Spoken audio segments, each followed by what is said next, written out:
Welcome back to the shop. So I was getting some tools together here. I'm gonna head out and get those valve covers pulled off and we'll get them cleaned up. Should be interesting because I haven't had this engine really apart. I've done thermostat and stuff like that on it, but getting those valve covers off will give us a good indication of what kind of shape this engine's really in. When I did the first oil change on it, it was quite dark, and I did have a bit of a lifter tick, which is fairly common with these old FEs, especially if they sit for any length of time, and they're notorious for bending push rods as well.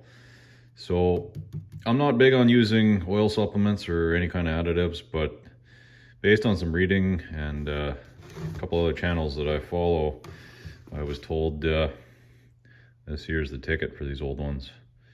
Like I said, not big on any kind of additives, but there's a lot of reputable people that swear by this stuff. So I decided to give it a shot. I put 4 quarts of my usual oil and a quart of this, and I've got 0 miles on that engine. It's just, you know, warm-ups, and that lifter tick is pretty well gone, and the engine overall runs quieter. So I know some people say, you know, this stuff's just snake oil, but this stuff's been around for a long time, and if you do some reading on this, you'll see there's some fairly educated people and a lot of guys with a lot of experience that said they've been using this stuff for 30 years and it works miracles. So I did put a little in the 71 C10 here when I did the oil change a couple of weeks ago. It does have an occasional lifter tick too. It seems to be on the passenger side there. It seems to have quietened that up as well, so we'll see. It could just be deposits. I don't put a lot of miles on this one. I think I only put about 1,000 miles on it last year. So like I said, it'll be interesting to see. We'll get these valve covers pulled off now, and we'll keep running this stuff in there and pull it again down the road and see if it cleans anything up. You can also run it in fuel as well, which I did just threw a jerry can full of fuel in the 68 yesterday, and I did put in the recommended dosage for the fuel. It's supposed to help lubricate the upper cylinder and help clean things up. So not hoping for any miracles, and we'll give it a shot anyway. So I'm gonna head out there. Let's get this thing pulled apart. So I got everything out of the way there, and let's see what she looks like. Yeah, it looks about what I expected. She's definitely dirty. So that's 50 years of normal sludge and buildup. I'll probably clean a little bit. I usually don't like to disturb it too much. You start pushing stuff around, but pretty gunky. So I'm just gonna take these covers, spray them down with some super clean, get them cleaned up. I'll throw some new gaskets in and leave it at that. And of course the gasket here is pretty crispy. I know a lot of guys still like running the cork gaskets. I don't have an issue with the cork. They get brittle over time.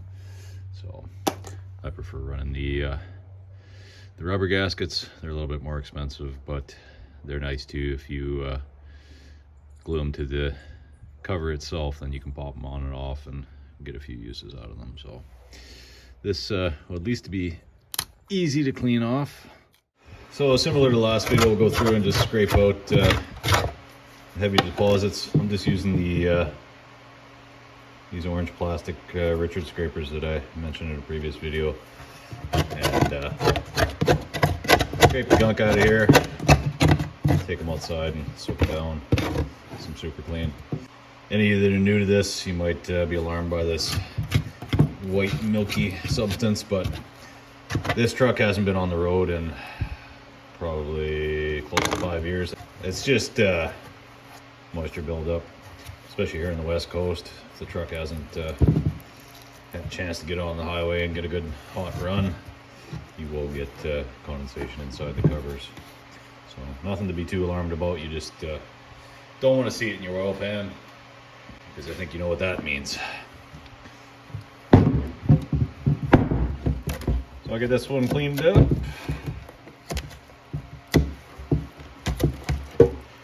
Like I said, this gasket is coming off easy. I did jinx myself. There is some blue RTV on this side, but not too bad. And I will admit, when I was a young man, I listened to a few old timers that, oh, you gotta put RTV on that. You need lots of silicone, and you don't. Just make sure everything's clean, flat. I'll take these and make sure all these flanges are straight. Hammer them flat. You don't need a half a tube of RTV on there. It's not gonna leak. Trust me. And it's funny, the other day I was actually just looking at some 20-gallon parts washers for the shop here. And considered it, but they take up a lot of space, and for the amount you end up using them, they tend to not be worth the real estate that they consume. But a job like this sure would be nice to have one. Maybe the next shop when we've got more room. All right, let's go wash these off. All right, so these are coming along pretty good here. I've done a good couple rounds with the super clean. I got the big jug there. I did mix some up in a 5-gallon bucket with some hot water and just let it soften stuff up, and then just use a small scrub brush. Then I sprayed the inside with super clean as well, but it was quite caked on in there. It was well over 1/2 inch in some spots, and despite scraping and soaking, it wasn't coming off. So I used up the last little bit of the Gunk heavy duty gel engine cleaner that we had there yesterday. That seems to be the ticket. It's starting to soften up pretty good now, so just give it another scrub, let it soak, we'll rinse it off and do the final cleaning back in the shop. All right, so while the valve covers are soaking in degreaser there, which I think I'm on round 10 about now, this stuff is like molasses. So, but I went ahead while I'm waiting on that, got the heads prepped.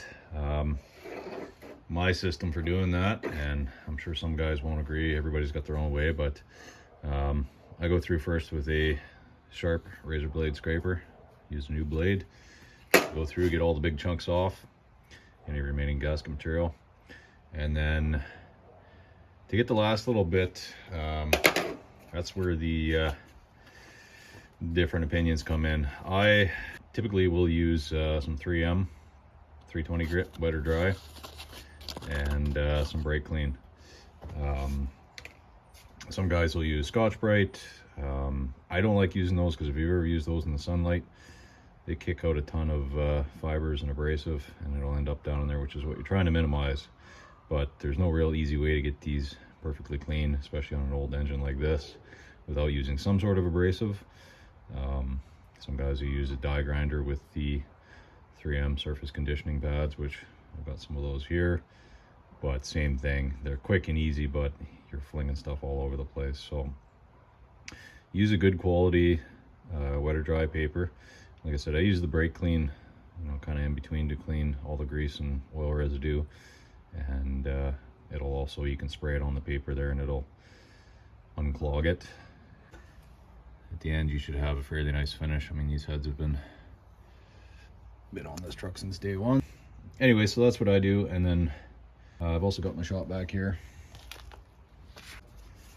And I got this great extension from Home Depot. It's flexible. It wasn't cheap. I think it was close to 20 bucks, but works great in here for getting down in between. You can bend it and flex it, and it's got a nice long reach on it. So after I'm done, you know, scraping, I'll go through, vac it. I'll wet sand it, vac it. Just try and keep as much debris out as you can. And like I said, this is my method for old engines. So I wouldn't recommend this on a high performance engine, but then at the same time, you're not going to be fighting 50-year-old gaskets on a expensive high performance engine. So as I mentioned, I don't like using RTV, but we're probably going to put a couple little dots here just where the intake manifold meets the heads. These FEs are kind of a interesting split design. There's a bit of a ridge there, so. And obviously same process on the driver's side. I did unbolt my coil just so I could shove it out of the way here, and that's kind of a tip for you guys, is get as much stuff out of the way as you can, because you really want to be able to get in there and get it cleaned.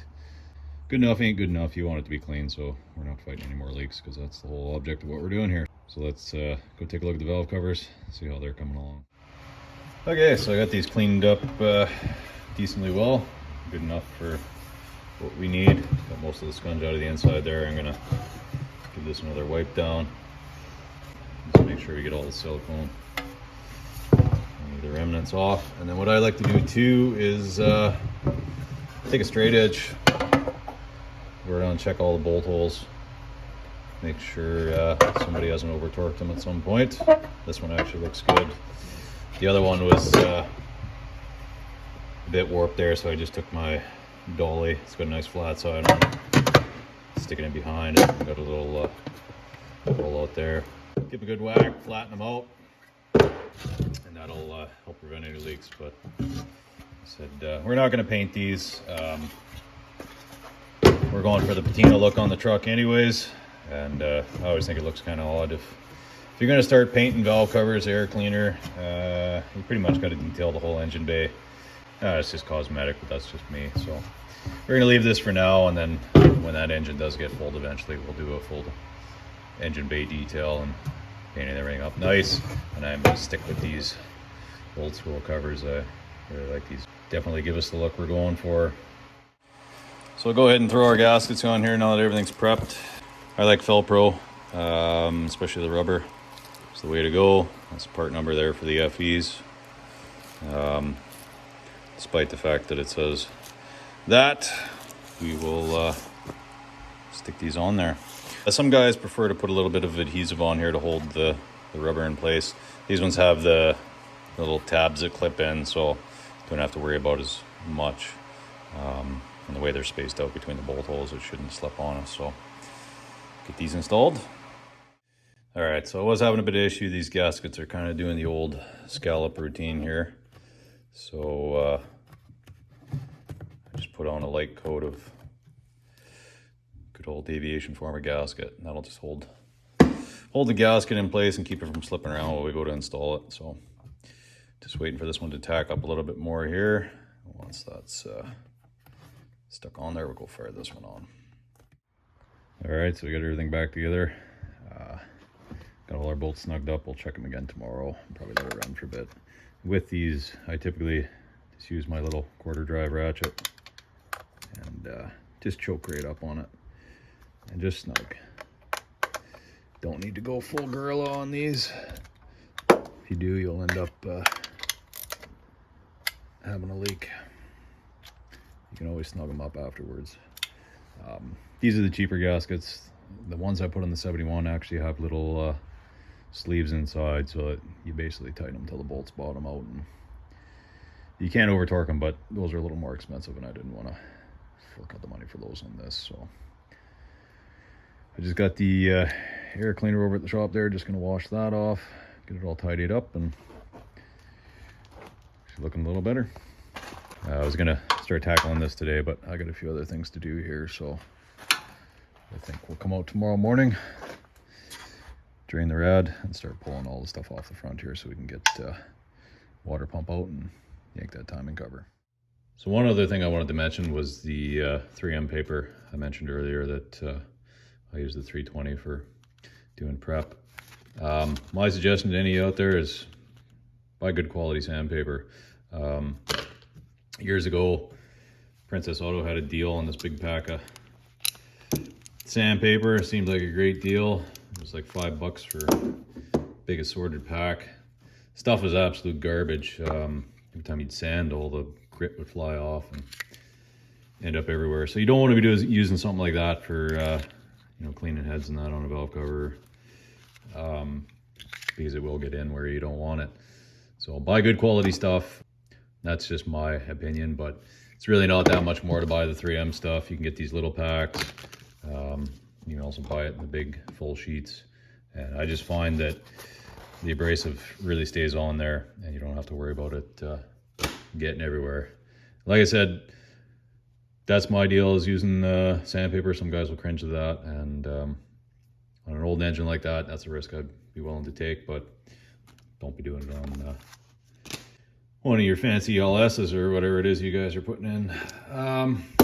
So I'm going to clean up for now. That took a lot longer than anticipated, just getting those valve covers prepped. I kind of figured it would take me half an hour, and it was pretty caked on there, but happy with how those turned out. I did just fire up the truck for a few minutes there, let it warm up, let those gaskets seat a bit, and check for leaks, and everything looks good. So like I said, tomorrow morning I'm going to get out there, start tearing into the timing cover so we can get that done. And it's probably going to be a day or two as well, because I want to get everything cleaned up on that front side. There's a lot of bits in behind that I couldn't get to yesterday, so we'll take our time on that. No rush. We're, like I said, still waiting on parts and everything else. And I think I'm gonna start prepping some of that other stuff with the evaporust, get that stuff all washed up. They'll probably just same thing, super clean. Which works quite well. And that's one thing I will say, I'm really happy with that gunk gel engine cleaner. I'll definitely be buying some more of that. None of the products I mentioned here, we're not sponsored by any of these guys, but just telling you what works for us. And that gel is pretty good stuff. So I used up the last of what I had today. I'll go grab a couple more cans, and we're gonna need it for the timing cover. So that's it for now. Keep an eye out. We should have another video coming up in the next couple days here. But as always, thanks for watching, and we'll see you next time.